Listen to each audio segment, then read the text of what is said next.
And we're live. How you doing, John?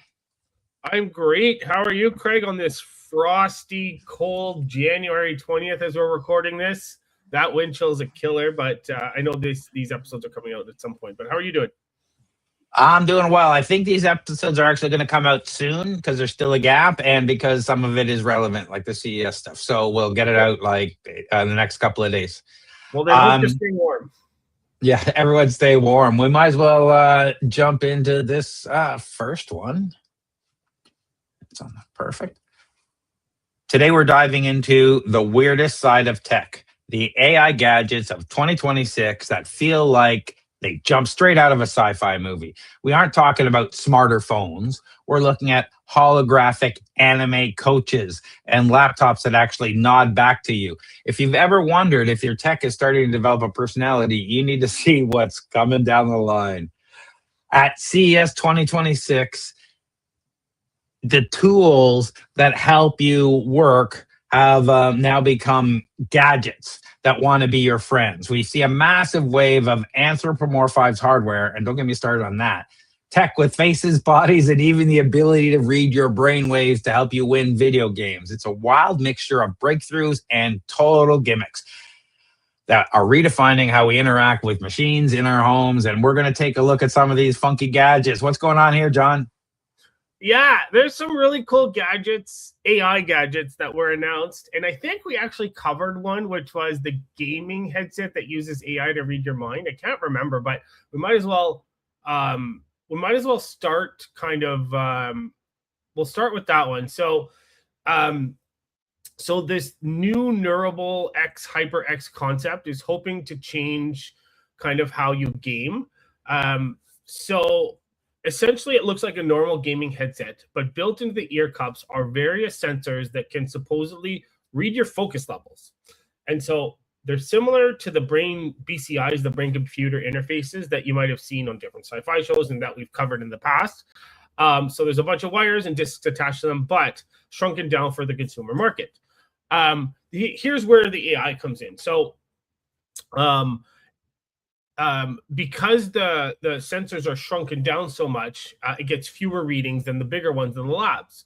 But Neurable, what they've claimed is that its models are still able to pick up on trends in those readings and translate them into useful data. So for gamers, that means it can run you through a quick focus exercise called what's quote unquote prime, where you concentrate while noticing a cloud of dots shrink into a solid orb. And then once this is done, you're supposedly ready to focus and ready for play. I don't know. What do you think about this? Again, this is the weirdest AI, which makes sense. It's fallen under that corner. But what are your thoughts?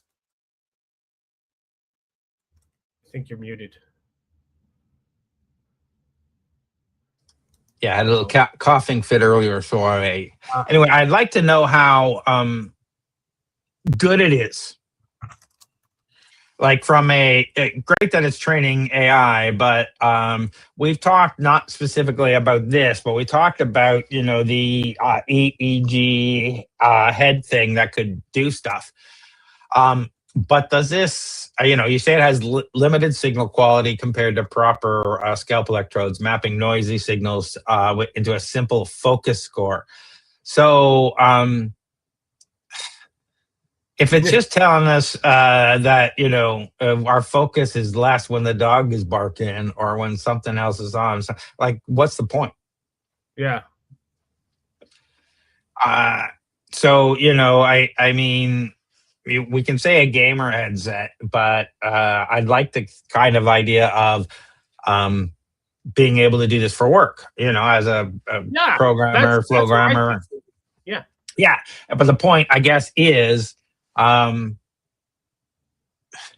it tells us what our focus levels are. So now we have this thing distracting us from our focus to tell us what our focus level is. I feel like it's counterintuitive. I feel like now if it kind of came up and said, hey, you know what, you need to go to a quieter environment, or hey, you need to listen to this type of music, or based on your past 10 days, these are the things where you reach optimal performance. Okay. But like in the moment, I'm trying to figure this out. So right now it's labeled as a concept with no pricing, and it's targeted gaming, and a non-gaming variant is reportedly in development. But I need something more than a focus score. Maybe you can use it more like a coach as opposed to like a device that's real-time device, if that makes sense. Yeah, I guess so. And we'll see. I mean, I think the fact that it's so limited in what it can measure today, this version, this prototype, I don't think it'll go very far. I think, we'll see it in a few high-end elite headsets. It'll be a gimmick. I think generation 2, generation 3, where we can do more, maybe where it's more evolved around, it covers your eyes and your ears to help and knows, we need to add more shade, or we need to do more noise canceling, or if it can actively do things other than just read your focus to help you focus. That's what I think, a couple generations down the road, we can actually read more and we get more data. So I'm interested in what this is doing because it's a start. We start measuring stuff and getting data, people playing video games, we're going to learn a lot. And that'll help us to drive software version 2 and software version 3. So I'm interested, but to me, it's a gimmick. Yeah. I know. So maybe it might be worthwhile for elite competitors. Who knows? But these are just sensors. And again, they're using AI. So that's the other thing that I'm worried about is AI. As we know, it's trained to please kind of thing, right? So is it really going to give you the insights? Are they going to be able to train it properly? And and again, you're using data that's not full data, if that makes sense. But anyways. Yeah, so that's the Neurable HyperX AI-focused reading gaming headset. Let us know what you think about that one, whether this will be on your Christmas list or this will be on your no thank you list. So what's the next one you want to talk about? Weird AI from CES, buddy. Let's talk about the cheating monitor, Lenovo's AI gaming monitor, or cheating monitor. Did you have a look at that one? Is this the artificial intelligence, the nodding monitor? Well, let's talk about the nodding one first. Yeah. Oh, okay. I like this because go ahead. If you want to talk about it first, go ahead. Oh, yeah, okay. The gaming one was the next one down. I apologize. They're both Lenovo. All right. This Lenovo's concept takes artificial intelligence in a decidedly physical direction. This prototype features a motorized hinge capable of automatically opening, closing, and rotating side to side, effectively allowing the laptop to nod and turn like a person.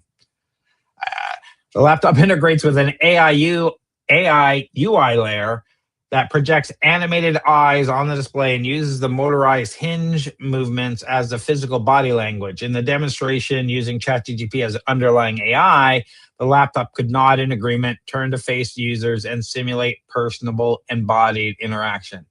The experience is framed as a more charming and engaging because the machine physically responds to user queries and conversations. Now, what do you think about this, John? I kind of like it. I like it because it's there's obviously there's things I don't like, but I like it because this is innovation. It's thinking outside the box. It's trying to integrate personality into a laptop. That is typically just something that sits there that you open and close. It's cool. I don't know if you saw the video, but it nods. The whole screen rotates and follows you. If they have a high megapixel webcam, this is perfect for streaming or anything. The only concern I have is obviously that motor and how long till that motor gives out, because you're rotating a pretty heavy screen. But I like it. What do you think about this, Craig? Because you're the one that's Well, I think right now it's gimmicky. I was trying to find. Oh yeah, I think I've got it here. I'll put the video up. Just give me a second. I think this is cool. It's a gimmick right now, obviously, but it's cool because it's not necessarily for you. It's for, demonstrations. It's for, like, when you have a kiosk type machine or you're doing a presentation with a client and whatnot. I think, now all of a sudden it becomes okay, so this is, that's the gaming assisted computer. I apologize. I thought, again, too many laptops. Oh, that one right there, yeah. Is this the one? Okay, there's not a video. No, there it is. Yeah, let's see if it has a video. No, it's not a video. There it is. Anyway, the concept of it, being able to do that is very interesting. Now, I think it's gimmicky. The hinge is going to break faster than anybody knows. People are going to try and shut it when it's motorized. Like, this thing is going to have warranty and breakage issues like no one understands. But the idea of something that is the size of a laptop that can turn and face and run meetings. So now you start to think about how you could implement this in multiple ways, from a standalone kiosk, so to, talking to multiple people from a meeting room, to, I don't know, just being an entertainer and whatnot. There's some very practical ways that this could be now effective. Like, you could use it in medical industry where it could take care of the person in the room while they're waiting and answer their questions. And if they're walking around, turn and face them and give them experience. So I think there's a lot of cool ideas that could be used, but right now, it's a cute concept. And I take a step back and I want to remind everyone that I think that the anthropomorphization of AI is a huge mistake and we shouldn't be doing it. And when I see some of this stuff, I think, okay, that's kind of cool. But as soon as you start assigning it feelings and whatnot, you have to treat it a certain way and this and that, and understand that, we pay per token and we pay per, like, you're infringing all sorts of weird morality and issues on something that, is code, is a piece of hardware. Now, people can come after me. Have you seen Running Man? Or not Running Man, but I can't remember the replicants stuff. Anyway, my point being, all of them, like, they're all kind of the same. All of them. Yeah.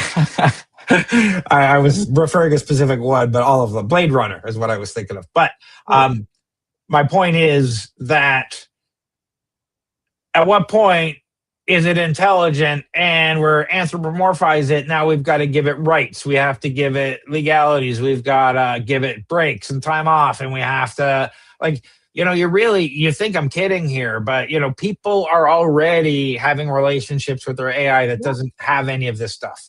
It's a major problem that we're going to have to face. We think social media is a problem. This is going to be 10 times, 100 times, 1,000 times worse.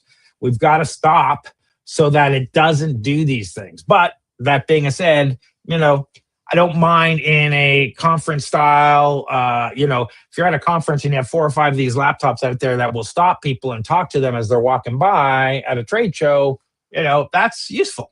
That's what I'm saying. There are some things that it could be used for, but generally it's a gimmick. The thing I like it most for, and I can just buy a webcam for this, but is the tracking part of it. So, because I don't want to buy another accessory. I like that this is built in, so I can just sit here or I can walk around and talk, and like I like that. But again, yes, gimmicky and prone to breaking. But I thought it was cool the way it nods. And yes, I think that kind of embodiment could significantly affect human AI trust and authority, like we were talking about. So, and the thing is humans instinctively, they trust physical cues more than text or voice alone. So again, like you said, I agree with you, slippery slope, but cool. Yeah, and for some users, physical animation might increase engagement. If you have accessibility issues and whatnot, having, where you can't move as much, if having a computer that can might be very helpful. But overall, reliability, I mentioned, the motorized hinges is going to fail over time. How many nods can the mechanism handle? How many swivels? The battery life will be impacted by the motor, and it's a gimmicky thing. So we'll have to see. The no concrete 2026 product announcement on this. We'll watch it and see what happens. Absolutely. And you wanted to talk about the Lenovo AI gaming monitor. Yeah, I think this is cool. I kind of like this, but go ahead. No, you go ahead. Oh, I thought I always let you do your intro first because normally you have a really good intro to stuff. But so I like this monitor because it uses AI to zoom in on critical gameplay elements. It can enlarge maps, reticles, and or targets dynamically. It's cool because it works across different games. So this is an ultra-wide gaming monitor by Lenovo, by the way. And it's not software hacks, it's hardware level augmentation. So think about it in shooters. It essentially gives everyone a permanent adaptive scope. And so I really like this, but there are some broader implications. So when AI assistance crosses from accessibility into competitive advantage, who decides what's fair? And again, for casual gamers, not a big deal. But what they're saying in future is like they could potentially have aim assist or performance enhancing hardware or different things like that. Like this is the first step in like a hardware cheat, if that makes sense. What do you think? You're smiling over there.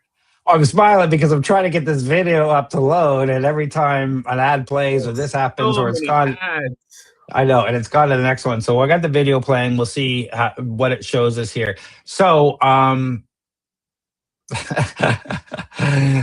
think this is cool. I like the idea beyond gaming because, as far as I'm concerned, the current implementation of the AI browsers are really poor. Unless you work with them and whatnot. And you say that, and now you can apply this kind of thing to training it to do the stuff you do. And now you got a different kind of AI browser or AI system that'll work with any of one of your apps to do this, not just gaming. So I think for gaming, I think it's cheating. So that's a whole other story, but that's a different, discussion. But when you can hook it up to all your other apps and it knows what you do and it, blah, blah, blah, blah, blah. What do I normally do? Like it just can do it for you. Yeah. So here's my thought on this. So I used to hardcore game like hours and hours and hours. We got so good that like you could snipe within a second, like zoom in, snipe, boom, you're done, right? Yeah. And so I think this is good for the casual gamer who doesn't have that skill set, but doesn't want to get killed right away in any game that they're playing. So yes, it is augmenting, it's cheating. But I think it'll allow for more accessible gameplay as long as there's a arena for it, if that makes sense. So like maybe there's a specific area where you have this hardware where you can play. And so I don't know, but I like it for more of the casual gamer, definitely not for competitive play. Okay. And I understand visibility issues. My business partner, he's colorblind. So when he plays video games, he looks for the high contrast version, all that stuff. So there should be something in there for high contrast people, but everybody should be able to switch that on at some point if they think that helps them.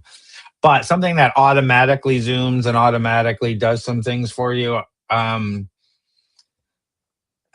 it depends. Like if the game is not built for that, then it's cheating. And let's face it, this is a version 1.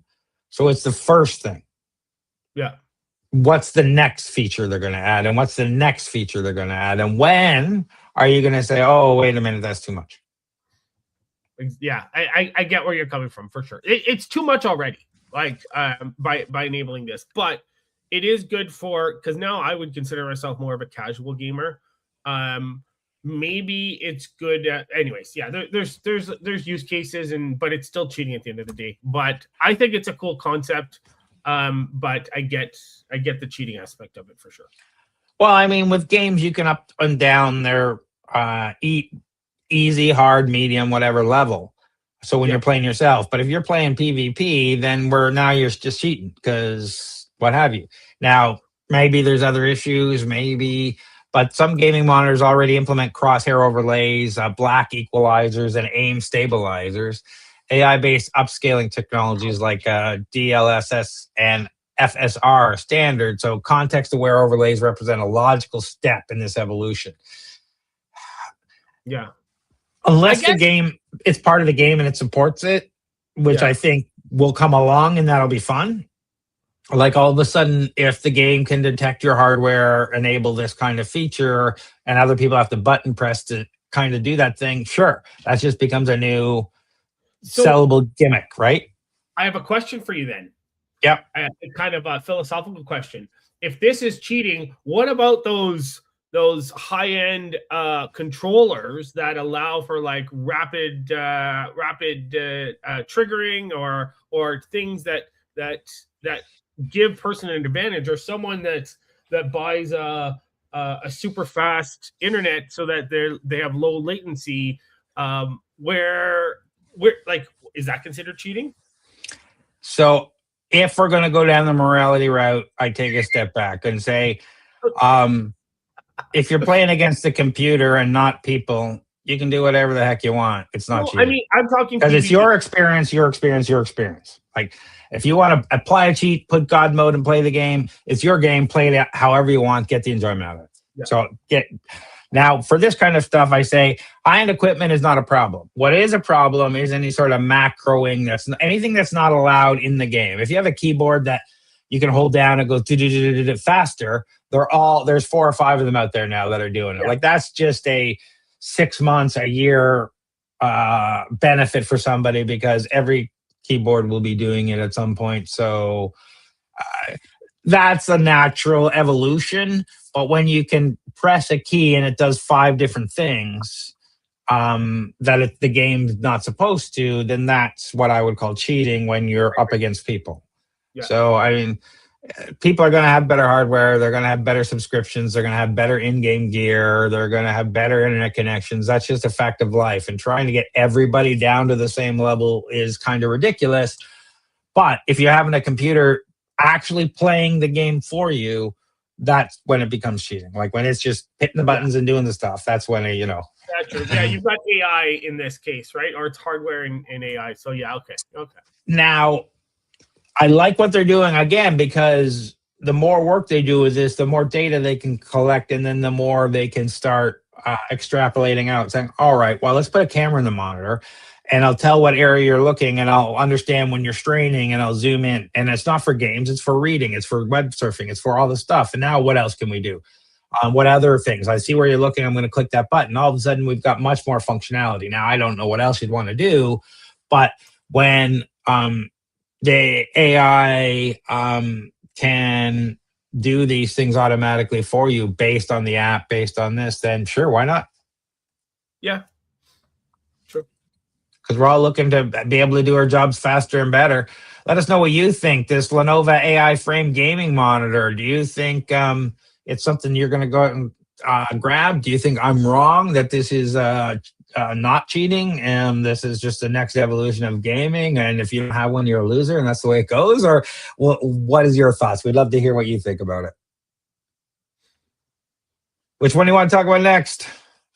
Just keep going down the list and then we'll go back up to the top. So all right, what about these X-Real, formerly Nreal, standard 2D input? So these glasses are 3D glasses, but they analyze standard 2D input into 3D real time. So Go ahead. No, this is cool. I like this. So there's no need for native 3D content, right? I like it because this is a commercially viable product that you could potentially buy. X-Real, and we'll be covering those the 2026 being the year of these types of glasses in another episode. But I like it because what it does is they're AR glasses. So AR is augmented reality, and it's got this real 3D mode. So it uses AI depth inference to convert any 2D video or game into a stereoscopic 3D. And apparently there's no noticeable lag, and it works on games, movies, and even hand-drawn animations, obviously with some edge cases. But this is cool because this is a real-time monocular depth estimation where the AI infers spatial layers where none exist. And I think this could help revive interest in 3D media without any new production pipelines. There are some limitations. So flat or abstract visuals confuse the model. But when it works, apparently it's convincing enough to feel native. I think this is kind of bridging that gap between AR and VR, if that makes sense. What do you think? Yeah.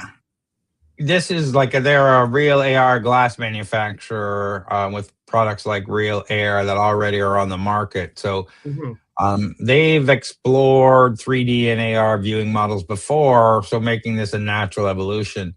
I'm excited that we're going to see this on the market, and we're going to see more and more demos of this. So technical limitations, what I've seen is there's fast cuts, motion blur, or styled 2D art can confuse the model, producing cardboard cutout effects. That is normal. That's been normal for these types of things for a long time. And as the technology progresses, it gets better. So I'm sure, again, we're early on with this particular version. On the fly, depth inference could add latency for games. This might affect responsiveness, so that might be an issue. DRM and content protection. Many streaming apps and DRM protected sources may limit signal for external processing depending on pipeline is designed. So not really sure how that would work, that there would be some sort of visual signal to the glasses that it's not allowed to render this in 3D. Yeah. And then it would have to look that up and say, oh yeah, okay, that's right, I can't do that. I don't know. Yeah. Do you get like a B-SOD or something, or blue screen of death? I don't know. But I like it. So like you said, XReal they've got the Air, they've got a couple different products. We'll cover them. We have covered, I think, one of them in the past. So it's not like this is a new company that is just trying to put out a product that is a gimmicky product. They've got clout in the AR glasses realm. Now, these aren't like the Meta glasses where there's a heads-up display in the screen. These are actually mini LCD or LED screens, I think, because that's what XReal that's their product. So I like this. I think this is cool. I think this is the year that I'm going to bite the bullet and buy one, but who knows? We'll have to see, because I've got to follow this technology. But yeah, this is cool. Yeah, there's no real way of the inside of the glass image. It's probably in a video somewhere, but so that outside image looks like the XReal glasses from the outside, which means probably they have the screens, because all heads-up display glasses, they're clear glasses, right? So because these ones are shaded, I'm guessing they have the screens inside.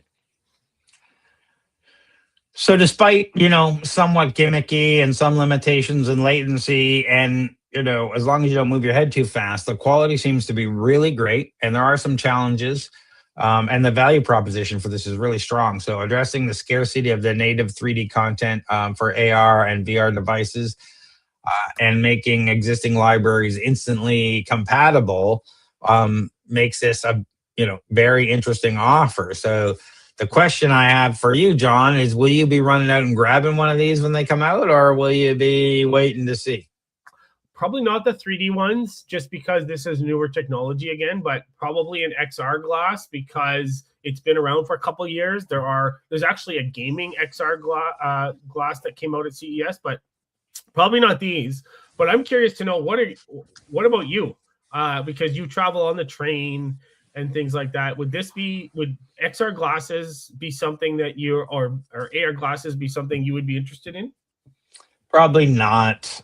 Because I wear glasses, I've got some other issues and whatnot. And everything needs to have my exact prescription. And then I have to change it if it changes. And people give me crap when I say, hey, I want it to automatically adjust my prescription. They say, oh, these come with diodes normally that you can adjust. But that's great. One eye has a different prescription than the other. Normally, they don't allow for that. And I want it done in software.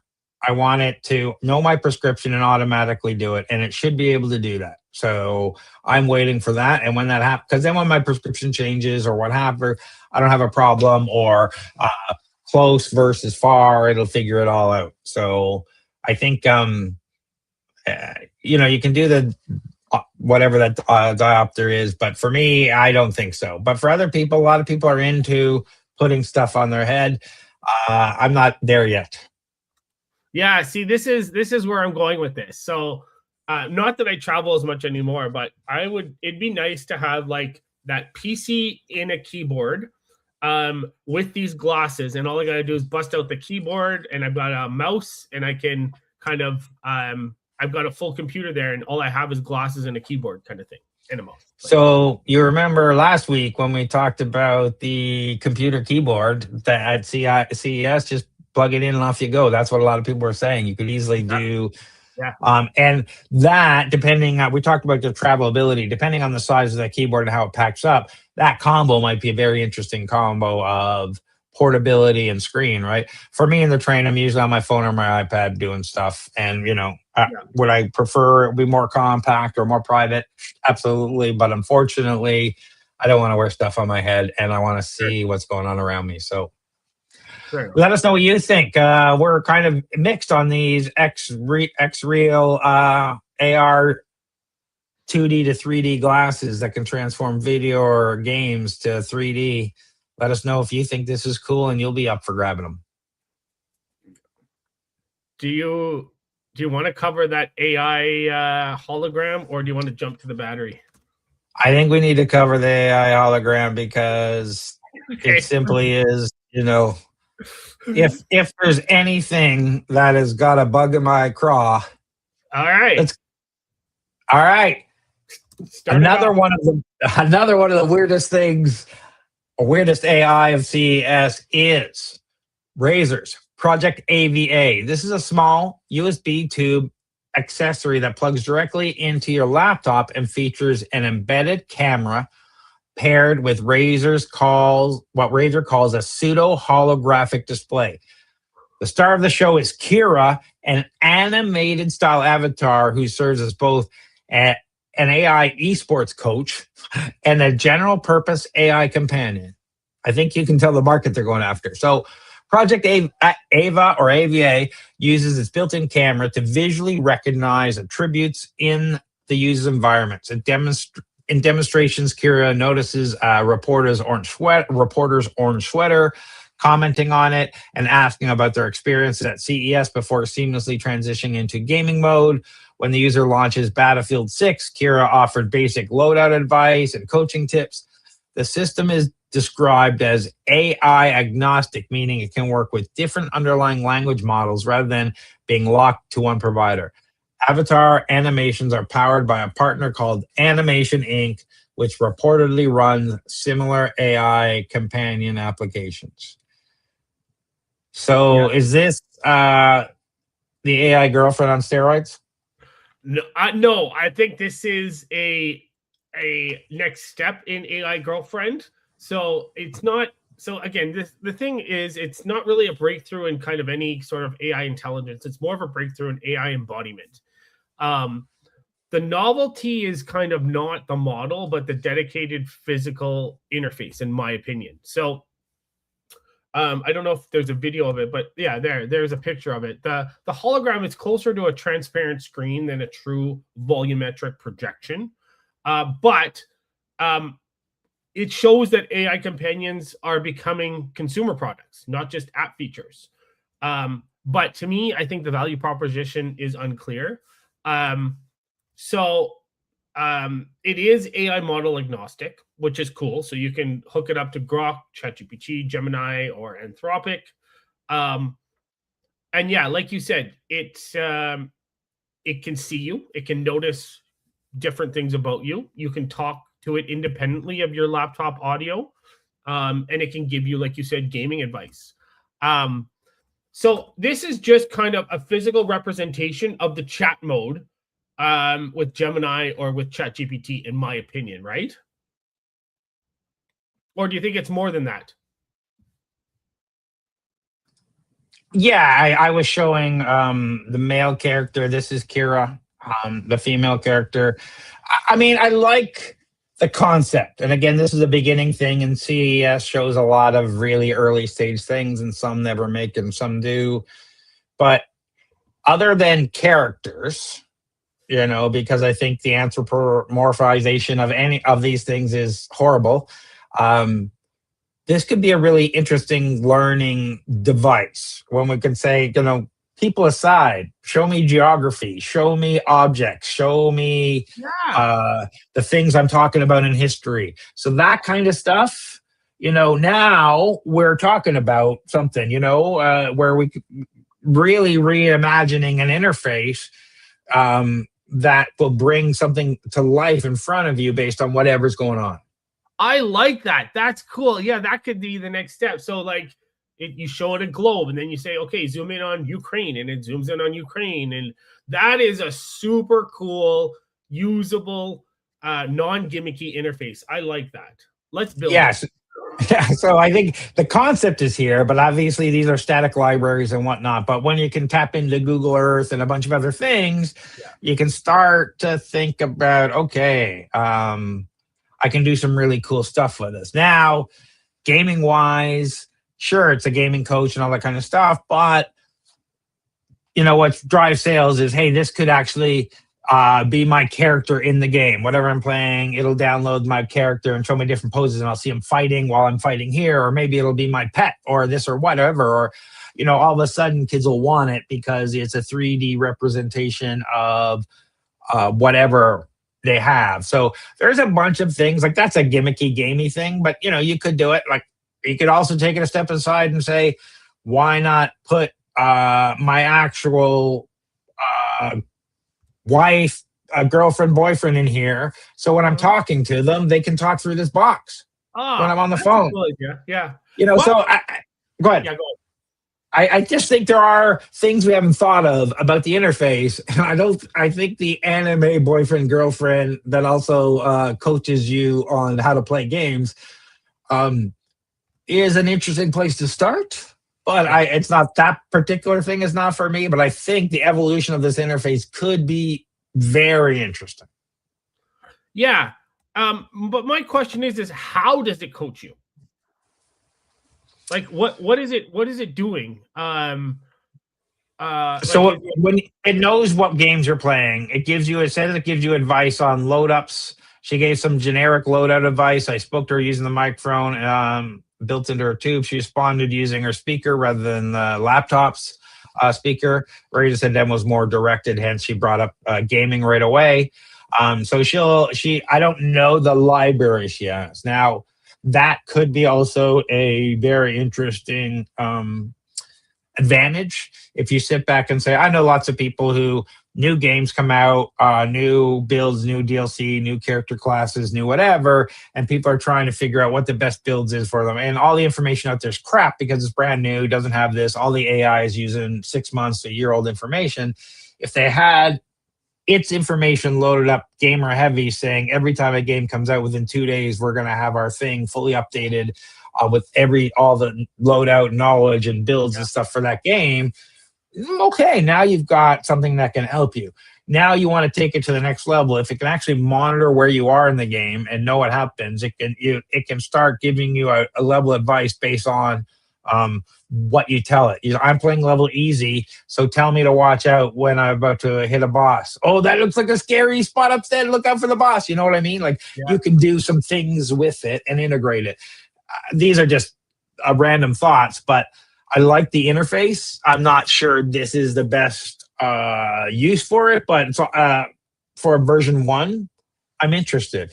Now imagine, it's telling you how to do pivot tables, or telling you how to do code, or telling you blah, blah, blah, or being the visual interface for your AI code builder who can look at you and look at the page that's on your screen and actually tell the device or back to the code without having to launch a browser. Oh, this is what we're seeing. This looks like crap. There's a bunch of things, out of the box you could do. So I do like the concept. I'm not going to run out and get this one, but I do like where the technology is going. Yeah. Good point. Yeah. So I really think this is cool. I want to know what you guys think. Will you jump on this down the line? Is this a cool enough gadget? Do we know what the pricing is? I didn't see it. No independent confirmation exists, exact specifications, or the role of Animation Inc. So we don't know the pricing and whatnot. So let us know what you think. Are you going to rush to get some of this? You're going to wait to see it comes out later, or you're dying to be able to talk to a 3D representation of something? They're targeting a release second half of 2026, and they've opened up $20 reservations on their website. The concepts include multiple character packs that would be bundled with purchase, though details on the store or marketplace model remain unclear. So let us know what you think. We'd love to hear from you. And that was the weirdest AI of CES. Mm-hmm. All right. Are you ready for this one? Yeah, I'm excited for this one. This one's cool. Today, we're talking about a breakthrough that could finally end our toxic relationship with traditional batteries. Imagine a world where the power inside your remote or your kid's toys comes from invasive weeds and water instead of destructive mines and flammable chemicals. This is the era of plant-based batteries, and it's hitting the market faster than you think. We're looking at a fundamental shift in energy storage where cellulose, the stuff found in plant cell walls, replaces plastic and heavy metals and batteries. Companies like Flint are now using invasive plant species and food-safe minerals to create AA and AAA batteries that are biodegradable and non-flammable. It's a win for the planet and a win for home safety, turning the environmental waste into portable power. What do you think about this, John? I love this. I actually saw a video of this. So this was actually showcased at CES 2026 this year. And they had these paper batteries that so they showed the capacity of it, then they cut it and they showed a diminished capacity, which was cool. So it didn't explode, it didn't do anything, it just reduced the capacity. So I'm sure for those of you that don't know, which if you don't know by now, it'd be surprising, but traditional rechargeable batteries, they rely on heavy earth metals, and they're expensive to produce. And they have complicated recycling processes. Like you can't throw them in the garbage. You got to dispose of them separately. And they catch on fire, or they release toxic materials when damaged. So Flint they're planning to replace with, like you said, plant-derived cellulose fibers. So in a typical battery, the anode, cathode, and separator, they're arranged so that ions can flow between them during charge and discharge cycles. That's how you charge and discharge your battery. Flint's paper battery, it uses cellulose as the structural medium, which can facilitate ion transfer while remaining lightweight, flexible, and even, get this, biodegradable, obviously. So the combination of carbon ink, binder gels, and water-based electrolytes, that's what lets this battery operate similarly to conventional cells, but with far fewer toxic substances and much better safety performance. It's non-flammable. It's non-explosive. If you puncture it, it doesn't explode. If you cut it, it doesn't explode. I think this is super cool. The only concern I have is capacity. What are your thoughts on this, Craig? Like, do you like this? Do you feel like this could be the next battery technology other than solid state, or what are your thoughts? So if a Tesla battery is a high performance, high risk chemical engine, These are like cardboard straws of the power world. Renewable, safe, and designed to disappear when you're done with them. And, you can sit back and say, what's still unknown is when you get a cardboard straw, is it going to hold up to the job at hand? Is it going to last longer than you drink or not? So same things with these batteries. We don't know shelf life, how long it'll last, and we don't know what level of density we can get to. But AA, AAA batteries, I'd love to try them out. The idea that they don't explode, they don't leak, and that they're a fully ethical source. It stops, the reliance on cobalt, lithium mining, which are often linked to human rights issues and environmental destruction. Because the juice inside is water-based, these batteries won't explode or catch fire, like you mentioned. And it actually helps the environment by using invasive weeds, versus which governments usually have to pay to burn. Kid-safe toys, guilt-free disposal, drop-in ready, so you don't need new gadgets. These fit perfectly into your AA and AAA stuff. I really love this. I'm loving it. I want to see how long, they last in your devices and on the shelf, and see what the next generation holds. But I definitely am, excited about this. What about you? Yeah. So I don't think that this will ever replace those big Tesla batteries. Where I see them is where safety is critical. So we're talking kids' toys, we're talking medical devices, we're talking wearables. I think that's where it's going to replace, maybe even cell phones. I don't know. Again, it's going to come down to the capacity that they can achieve from these batteries. But if they can ramp up production and get these batteries to a usable capacity, I think they're slated to disrupt the battery industry and make things safer overall, I think. Yeah, and this isn't just, in a lab. The factory's ramping up now. They're taking orders at CAS, which is what they were doing. And so we expect that it'll be a little more expensive, a small green premium first. So the cost slightly more than your normal alkaline or whatnot batteries. So with just a question about shelf life, but there's some facts people might not know. Like, governments currently spend millions to landfill invasive plants. So Flint would turn these waste into batteries backbone. So we'll just take those, and you don't have to spend that money, and we're saving the government money. Or maybe the government pays them to take it and they spend less money or whatnot. But eventually, it's completely recycled. Food safe, zinc and magnesium are the same minerals you'd find in a multivitamin, fireproof. So the company wants its batteries to fit into the existing battery ecosystem, changing materials rather than user behavior. So I love this. And we're finally moving toward a circular economy for power, where our energy storage comes from plants and returns to the earth without leaving a toxic footprint. And, Canada's got renewable forests, like, a lot. So this is interesting, another alternative for green energy for Canada.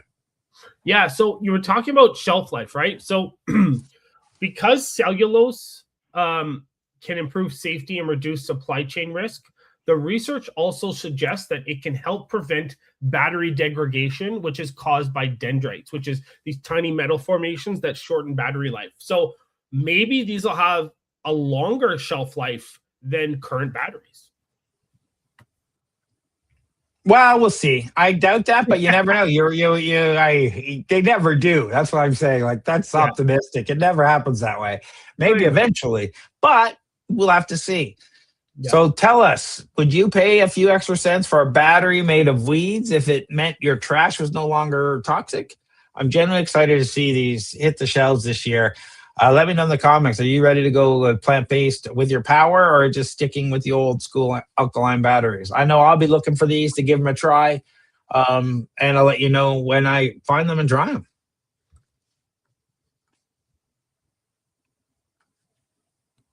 Which one do you want to do? Smart glasses? I think we can, if we can get through it quickly, yeah. Or do you want to talk about the auto brewing syndrome? It sounds like you want to give the glasses some time, so let's do the auto brewery system, which is absolutely fine. Yeah. We'll do the glasses next time. Imagine. Okay. Go ahead. Go ahead. Are you ready? Yeah. Imagine getting hit with a massive hangover or failing a breathalyzer test when you haven't touched a single drop of alcohol. Today, we're diving into a bizarre and often misunderstood world of auto-brewery syndrome, a medical condition where your own body turns a slice of pizza into a pint of beer. So new research has finally pinpointed the exact bacteria responsible, and the solution might be more biological than you think. The auto-brewery syndrome, ABS, is a rare condition where microbes in your gut ferment carbohydrates into ethanol, essentially getting you drunk on food. It's a massive deal because it often leads to false DUI arrests and severe social stigma. But a breakthrough study from Nature Microbiology has finally identified the specific bacteria culprits like E. coli and K. pneumoniae. I don't know. I didn't look up how to pronounce them. Okay, John, over to you. Sorry. I was just planning on skipping over them, but so this I want this, but again, it's not a good thing to have this. So yeah, it's a gut fermentation syndrome. It's also referred to as, and it produces intoxicating amounts of alcohol without external intake. Now this just talks to a larger kind of environment thing about your gut and how critical your gut plays a part in everything. And they're pretty much calling your gut the second brain, or another brain. But research studied has identified specific gut bacteria and biological pathways that are responsible for the excessive ethanol production in ABS. So